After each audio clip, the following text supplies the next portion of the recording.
అందము మోసకరము, సౌందర్యము వ్యర్థము, యెహోవా యందు భయభక్తు కలిగిన స్త్రీ కొనియాడబడును. చెప్పకూడదు, సూచించాడు గట్టిగా.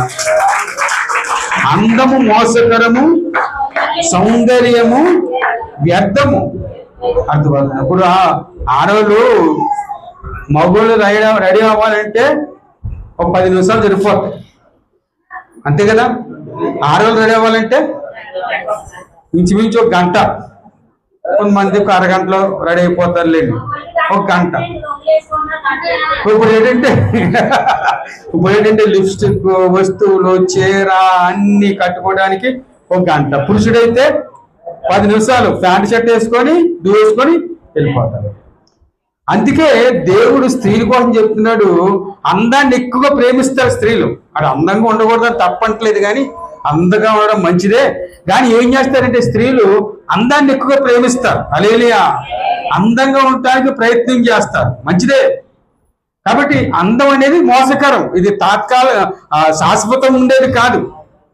అందము శాశ్వతంగా ఉండేది కాదు. ఎవరైనా అందంగా ఉన్న వాళ్ళు చూడండి, మీరు శాశ్వతంగా అందంగా ఉండిపోతారా? చెప్పండి.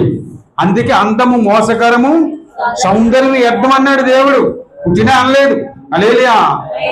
ఒక ఆవిడ నాకు తెలుసు, ప్రేమికులు చాలా అందంగా ఉండేది.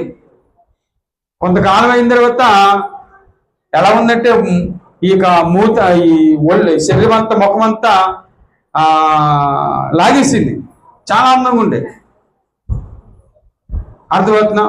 అంటే ఈ అందం కాపాడుకు చాలా ప్రయత్నాలు చేస్తున్నారు లోకంలో. అందరు కాపాడుకుని ఏం చేస్తున్నారు?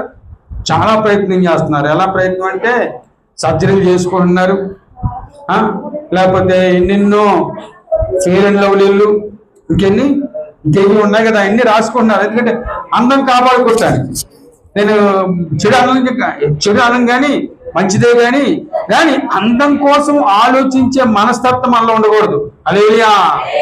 ఈ భౌతికమైన ఈ అందం తాత్కాలికమైంది, అది శాశ్వతంగా ఉండదు. అందుకే అది మోసకరమని దేవుడు చెప్తున్నాడు. దీన్ని బట్టి నువ్వు ఏదో నువ్వు పెద్ద ఏమంటారు, ప్రపంచానికి ఏమంటారు దాన్ని, మిస్ ఇండియా అనుకోకండి. హల్లెలూయా. ఆ మిస్ ఇండియాకు కూడా ఒక రోజు ముసలితనం వస్తుంది, రాదా? చెప్పండి.